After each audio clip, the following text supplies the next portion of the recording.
ஓம்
ஜெய் சீதாராம், ராதே கிருஷ்ணா.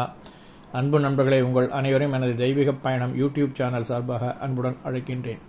நாம் தற்போது செங்கல்பட்டு மாவட்டத்தில் அமைந்திருக்கக்கூடிய நடுப்பயணி என்ற ஸ்தலத்தினைத்தான் தரிசிக்க இருக்கின்றோம். 45 அடி உயர முருகன் சிலை கொண்ட கோயில் என பல்வேறு சிறப்புகள் கொண்ட ஆலயமாக திகழ்வது இந்த காஞ்சிபுரம் மாவட்டத்தில் அமைந்துள்ள நடுப்பயணி தண்டாயுதபாணி திருக்கோயிலாகும். பனையபுரம் அதியமான் கோயில் முகப்பு தோற்றம் 45 அடி உயர முருகன் சிலை, மரகதத்தால் ஆன பால தண்டாயுதபாணி சிலை, முத்துசுவாமி சித்தரால் எழுப்பப்பட்ட மலைக்கோயில், நடுபயணி என காஞ்சி பெரியவரால் பெயர் சூட்டப்பட்ட தலம், மரகத மூலவரை கொண்டு விளங்கும் திருக்கோவில், மணப்பேறு மகப்பேறு அருளும் ஆலயம், 45 அடி உயர முருகன் சிலை கொண்ட கோயில் என பல்வேறு சிறப்புகள் கொண்ட ஆலயமாக திகழ்வது தற்போதுள்ள செங்கல்பட்டு மாவட்டத்தில் அமைந்திருக்கக்கூடிய நடுபயணி தண்டாயுதபாணி திருக்கோயிலாகும். இதனுடைய ஸ்தல வரலாறு என்ன கூறுகின்றது என்றால், சுமார் 70 ஆண்டுகளுக்கு முன்பு பொள்ளாச்சியை சார்ந்த முத்துசுவாமி என்ற மிராசுதாரர் முருகப்பெருமானின் திருவிழால் வட இந்திய யாத்திரையை முடித்து அச்சிறுபாக்கம் அருகே உள்ள பெரும்பேர்கண்டிகை என்ற திருப்புகழ் தலத்திற்கு வந்தார். மலை மீது சுமார் 4 ஆண்டுகள் தவம் செய்தார். அங்கு தங்கியிருந்த காலத்தில் அவரது கனவில் குழந்தை வடிவத்தில் தோன்றிய முருகப்பெருமான் பெருங்கரணையில் உள்ள மலையில் எனக்கு ஒரு கோயில் எழுப்ப வேண்டும் என கேட்டுக்கொண்டார். அதன்படி அச்சிறுபாக்கம் அருகே உள்ள பெருங்கரணை ஊரில் உள்ள மலையை கண்டறிந்தார். அதன் உச்சியில் வேலாயுதத்தை நிறுவி வழிபாடு செய்ய தொடங்கினார். செடிகள் பாறை கற்களை சரி செய்து அதன் பிறகு அங்கேயே முருகன் சிலையை வைத்து சிறிய கொட்டகை அமைத்து வழிபாடு தொடங்கினார். இதற்கு ஊர் மக்கள் பெரும் ஒத்துழைப்பு தந்தார்கள். ஒரு நாள் பெருத்த மழையால் கீற்று கொட்டகை விழுந்துவிட தனி ஆலயம் எழுப்ப தீர்மானித்து சிறிய ஆலயம் எழுப்பினார். இந்த மலையை சீரமைக்க முத்துசுவாமி சித்தர் பெரும்பாடுபட்டுள்ளார். அருகில் உள்ள ஊர்களுக்கு காவடி எடுத்து ஆடி அவர்களுக்கு தரும் அரிசி உள்ளிட்ட காணிக்கைகளை பெற்றார். அதனை கொண்டு மலையை சீரமைக்கும் பணியாட்களுக்கு சமைத்து தந்தார். பக்தர்கள் தரும் காணிக்கைகளை திருப்பணிக்கு பயன்படுத்தினர். எவரிடமும் கையேந்தி நன்கொடை கேட்டதில்லை. குறையோடு வருபவர்களுக்கு திருநீர் தந்து குணமாக்கும் வல்லமையும் முத்துசுவாமி சித்தருக்கு முருகன் திருவிழால் கிடைத்திருக்கின்றது. இப்படி முத்துசுவாமி சித்தரின் 50 ஆண்டு கால உழைப்பில் உருவானதே இந்த நடுப்பயணி திருக்கோயிலாகும். இந்த சமயத்தில் காஞ்சி பெரியவர் ஒருமுறை வருகை தந்தார். அவருக்கு இந்த ஆலயத்தில் உள்ள முருகப்பெருமான் பழனி பாலாயுத தண்டாயுதபாணி காட்சி தரவே இந்த ஸ்தலத்தினை நடுப்பயணி என்று அழைத்தார். அதன் பிறகு முருகப்பெருமான் மூலவர் சிலையை மரகத சிலையாக வடித்து புதிய தண்டாயுதபாணியாக பிரதிஷ்டை செய்து 1993 ஆண்டு கும்பாபிஷேகம் நடைபெற்றது. தமது பூவுலக நிறைவு காலம் வருவதை உணர்ந்த முத்துசுவாமிகளின் கனவில் மைசூர் கணபதி சச்சிதானந்த சுவாமிகளின் உருவம் வந்தது. அதேபோல் கணபதி சச்சிதானந்த சுவாமிகளின் கனவில் முத்துசுவாமி சித்தரின் உருவம் தோன்றியிருக்கிறது. அதன் பிறகு ஒரு முறை நடுப்பயணிக்கு மைசூர் கணபதி சச்சிதானந்த சுவாமிகள் வருகை தந்தார். அவரை கண்ட முத்துசுவாமி சித்தருக்கு மகிழ்ச்சி ஏற்பட்டது. இருவரும் தங்களுக்கு தோன்றிய கனவை பற்றி பேசிக் கொண்டார்கள். அப்போதுதான் இருவருக்குமே ஒரே இடத்தில் இதுபோன்ற கனவு வந்திருப்பது தெரிய வந்தது. இந்த ஆலயத்தின் அமைப்பு எப்படி இருக்கின்றது என்றால், நடுப்பயணி மலை பசுமையான பெருங்கரணை கிராமத்தில் அமைந்திருக்கின்றது. சுமார் 300 அடி உயரமுள்ள கனகமலையான நடுப்பயணி வடக்கில் 128 படிகள் கொண்டு மலையேற வசதியாக நேர்த்தியாக அமைக்கப்பட்டிருக்கின்றது. மேற்கு புறம் வாகனங்கள் மலையேறும் சாலை வசதியும் இருக்கின்றது. அங்கே மலேசியாவில் 10 மலை பகுதியில் உள்ள முருகப்பெருமான் சிலையை போலவே 45 அடி உயர முருகப்பெருமான் கம்பீரமாய் மேற்கு நோக்கி காட்சியளிக்கின்றார். மலை உச்சியில் இந்த கோயில் உருவாக மூலக்காரணமான முத்துசுவாமி சித்தரின் ஜீவசமாதி அமைந்திருக்கின்றது. அவரது சமாதி முன்மண்டலத்தோடு எழிலாக ஆலய வடிவில் கட்டப்பட்டிருக்கின்றது. சற்று மேலே இடும்பன் சன்னதியை கடந்து சில படிகள் ஏறினால் நடுபழனி முருகன் ஆலயம் கிழக்கு முகமாய் காட்சி தருகின்றது. கணபதி தத்தாத்திரேயர் சன்னதிகள் சுற்றி அமைந்திருக்க நடுநாயகமாக மரகதக்கல்லால் ஆன தண்டாயுதபாணி கிழக்கு நோக்கியபடி அருள் காட்சி தருகின்றார். இவரின் வடிவம் நமக்கு பழனிமலையில் இருக்கும் பாலதண்டாயுதபாணியின் உருவத்தை நினைவுபடுத்துகிறது. ஆலய மகாமண்டபத்தின் இடதுபுறம் வள்ளி தெய்வயானை சமேத சண்முகப் பெருமான், வலதுபுறம் விநாயகர், பிரம்மன், விஷ்ணு, ருத்ரன் வடிவமான தத்தாத்திரேயர், நாக தத்தாத்திரேயர், லட்சுமி, சரஸ்வதி, பார்வதி, அனகாலட்சுமி, உற்சவர், விநாயகர், வள்ளி தெய்வயான சமேத சுப்பிரமணியர் சிலா வடிவங்களாக அமைந்திருக்கின்றார்கள். மலையடிவாரத்தில் விநாயகர், அருணகிரிநாதர், பாம்பன் சுவாமிகள், திருப்போரூர் சிதம்பரம் சுவாமிகள், ராஜேஸ்வரி அம்மன் நகரங்கள் சன்னதிகள் உள்ளன. சுவாமிகளின் நெருங்கிய நண்பராக விளங்கிய முரப்பாக்கம் சுவாமிகளின் சமாதி மலையடிவாரத்தில் நவகிரக சன்னதிக்கு அருகே அமைந்திருக்கின்றது. இதனை சுவாமிகளை செய்து முடித்தார். இந்த ஸ்தலம் திருமணவரம், குழந்தை வரம் அருளும் தலமாக போற்றப்படுகின்றது.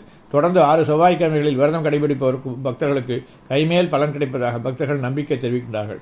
விழாக்கள் இந்த ஆலயத்தில் பங்குனி உத்தர திருவிழா 3 நாட்கள் நடைபெறுகின்றது. சஷ்டி உற்சவம் மற்றும் திருக்கல்யாணம் கார்த்திகை மாதம் கார்த்திகை தீபத்தினால் ஆகிய நடைபெறுகின்றன. இந்த ஆலயம் தினமும் காலை 7:30 மணி முதல் நண்பகல் 12 மணி வரையிலும், மாலை 4:30 முதல் இரவு 7:30 மணி வரையும் தரிசனம் செய்ய முடியும்.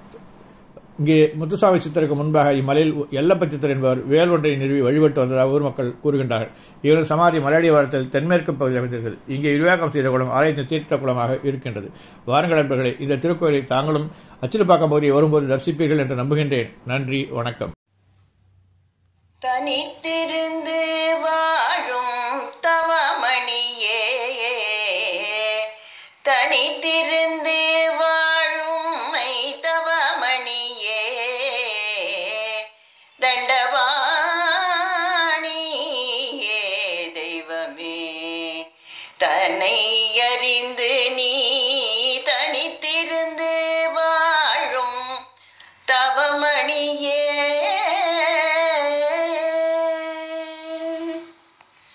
அனித்ய வாழ்வு தனிலே அடியேன் மிக, அனித்ய வாழ்வு தனிலே அடியேன் மிக, அனித்ய வாழ்வு தனிலே அடியேன் மிக, அழித்து உழைத்த ஜென்மம் போதும் போதும், இனி நான் அழித்து உழைத்த ஜென்மம் போதும் போதும் போதும், அழித்து உழைத்த ஜென்மம் போதும் போதும், நீ தனித்திருந்து வாழும் தவமணியே, தண்டபாணி தெய்வமே, தன்னை அறிந்து நீ தனித்திருந்து வாழும் தவமணியே,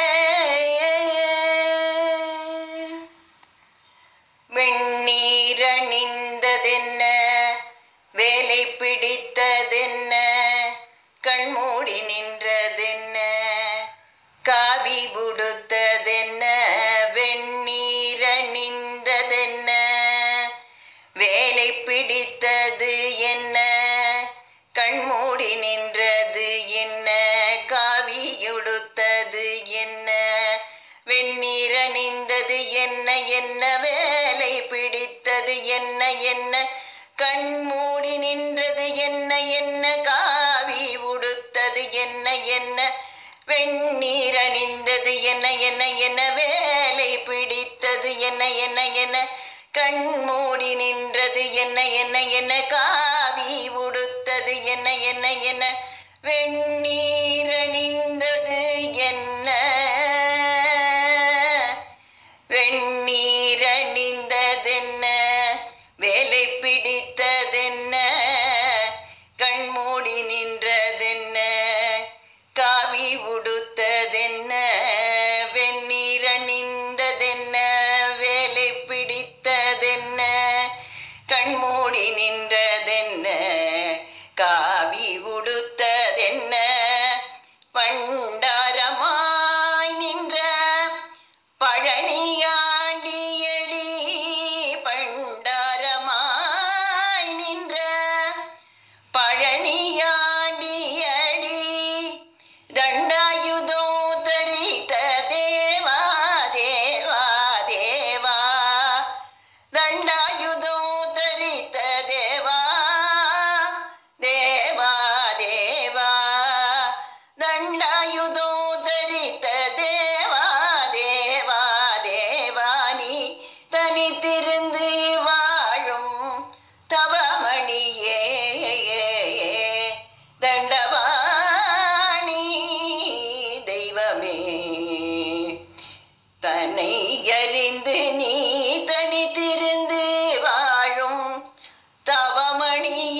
மலை ஆண்டவா, உன்னை அனுதினமும் பாட வந்தேன் வேலவா.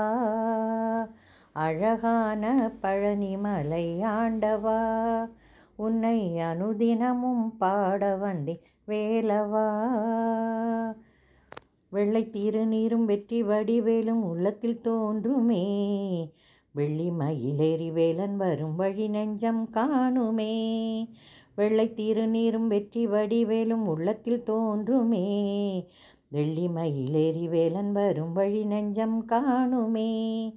எனையாளும் ஆண்டவனே எழில் வேலவா, எளியேனும் உனை பாட அருள்வாய் முருகா. அன்பு நண்பர்களே, உங்கள் அனைவருக்கும் எனது பணிவான வணக்கங்கள். என்னுடைய தெய்வீக பயணம் யூடியூப் சேனலில் திருக்கோயில்களை தாங்கள் தரிசித்து வருகின்றீர்கள். அந்த வகையில் உங்களுக்கு எனது நன்றியை தெரிவித்துக் கொள்கின்றேன்.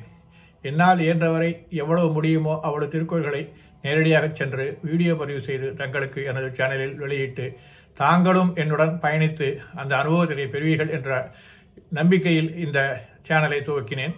தற்போது இது சிறப்பாக செயல்பட்டு வருகின்றது என்று உங்களுக்கு அனைவருக்கும் தெரியும். மேலும் இது மேலும் வலுவடைந்து மேலும் பல கோயில்களை நான் சென்று தரிசித்து உங்களுக்கு அதனை அளிக்க எண்ணியுள்ளேன். இதற்கு இறைவனின் அருளும் தங்களின் ஆதரவும் கண்டிப்பாக தேவை. தங்களுடைய ஆதரவை தெரிவியுங்கள்.